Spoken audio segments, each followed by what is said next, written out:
What's the real story of Zionism and who lived in Palestine before Israel? When you hear about Zionism and Palestine, it's easy to get lost in emotions and opinions. But if we look only at verified facts, the story becomes clearer. In the late 1800s, most Jewish communities were scattered across Europe and the Middle East. In Europe, many faced discrimination, exclusion, and violent attacks known as pogroms. Around this time, nationalism was rising everywhere. Greeks, Italians, and other groups were seeking their own states. Inspired by this idea, some Jewish thinkers began to argue that Jews, too, were a nation that needed self-determination in their historic homeland. This became known as Zionism, named after Zion, an ancient word for Jerusalem. In 1896, a Jewish journalist named Theodor Herzl published The Jewish State. He argued that Jewish people could never be fully safe without a country of their own. A year later, in 1897, the first Zionist Congress met in Basel, Switzerland. They created the World Zionist Organization, aiming to encourage Jewish migration, buy land, and build new communities. At that time, the land called Palestine was part of the Ottoman Empire. Most of the population were Arabic-speaking Muslims and Christians. They didn't call themselves Palestinians in the modern sense yet, but they had deep local identities and long histories tied to that land. In the late 1800s, historians estimate about 85 to 90% of the people were Arab farmers, townspeople, and Bedouin. A small Jewish community also lived there, mainly in cities like Jerusalem, Hebron, Safed, and Tiberias.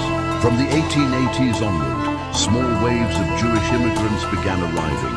Many bought land legally from large landowners, some of whom lived far away in cities like Beirut or Damascus.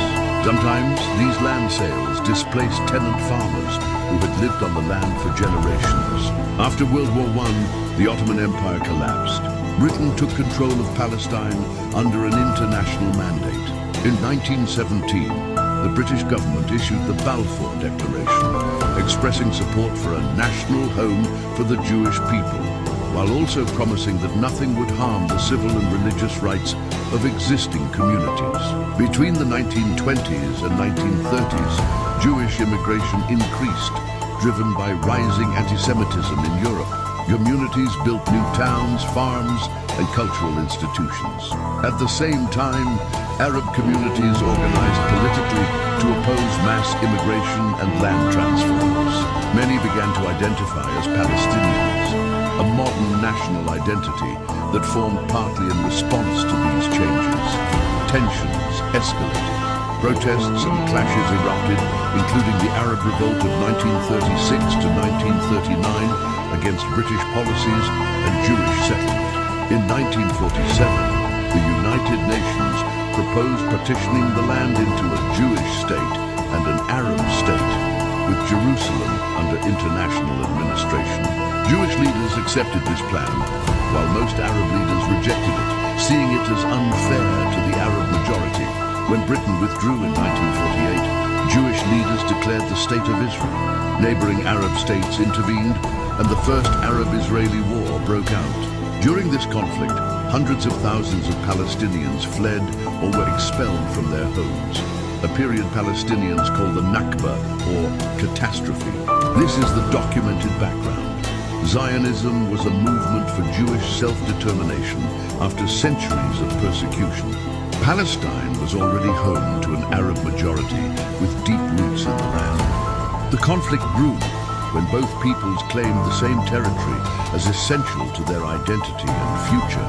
Understanding these facts matters because behind every headline are real histories, real communities, and real human stories. What happens when two nations believe the same land is their only safe place? What happened to Palestinians when Israel was created? When Britain announced it would end its mandate over Palestine, tension was already at a breaking point. In 1947, the United Nations voted on a plan to partition Palestine into two separate states, one Jewish, one Arab, and to place Jerusalem under international control. According to the UN plan, Jewish communities would receive about 55% of the land, even though Jews were about 1/3 of the population at the time. Most Arab leaders and the Arab population rejected the plan, arguing it violated their right to self-determination. In May 1948, Britain withdrew. On May 14th, Jewish leaders declared the establishment of the State of Israel. The next day, armies from Egypt, Jordan, Syria, Lebanon, and Iraq entered the former Mandate territory.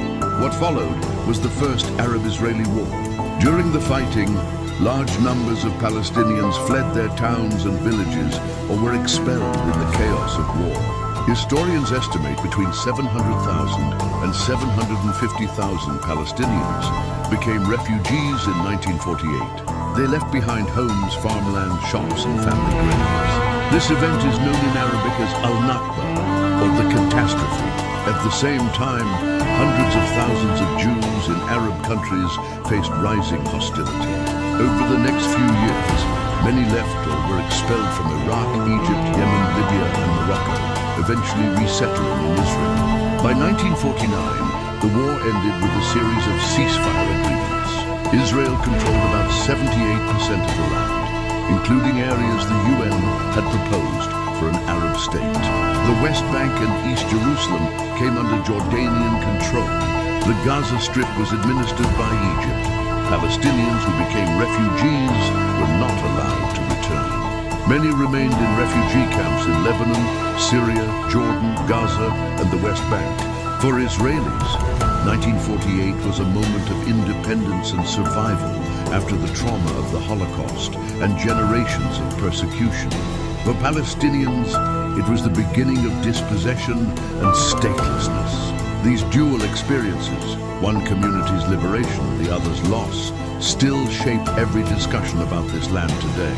If you look beyond politics, you find ordinary people on both sides whose families carry memories of fear, hope, and longing.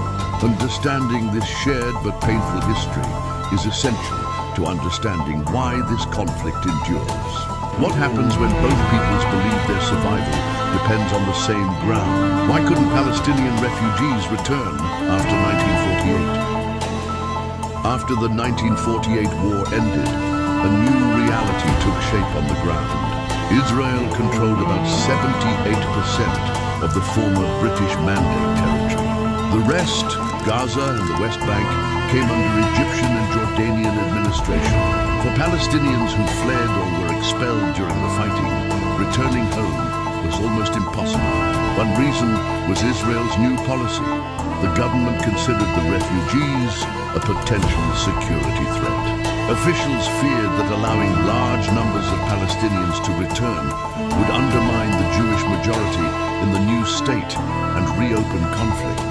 In December 1948, the United Nations passed Resolution 194, which said refugees wishing to return to their homes and live at peace should be permitted to do so as soon as possible. It also called for compensation for those who chose not to return. However, Israel rejected mass repatriation, arguing it would threaten the country's existence and stability. Arab states and Palestinian leaders refused to recognize Israel's legitimacy, so no political agreement was reached. Instead, hundreds of thousands of Palestinian refugees remained in camps across Lebanon, Syria, Jordan, Gaza, and the West Bank. For many families, these camps were meant to be temporary, but decades passed without a lasting solution.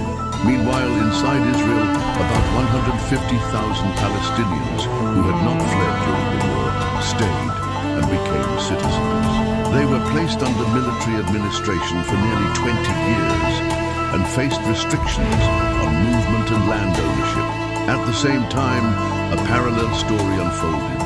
Between 1948 and the early 1950s, around 700,000 to 800,000 Jews fled or were expelled from Arab countries, including Iraq, Egypt, Yemen, Libya, and Morocco. Most of them resettled in Israel. This created a complex reality. One group of refugees unable to return to homes in Palestine. Another group of refugees leaving ancient Jewish communities in the Arab world. Over time, Israel absorbed Jewish immigrants and refugees into society. But most Palestinian refugees remained in camps, recognized as refugees by the UN Relief and Works Agency. To this day, the right of return remains one of the most difficult issues in any peace negotiations. For Palestinians, it represents justice and a return to dignity. For Israelis, it raises fears of losing the character and security of their state. This is why the refugee question is not only about borders. It's about memory, belonging, and identity passed through generations. What happens when history leaves millions of people without a place they can truly call home? Follow to keep uncovering documented facts with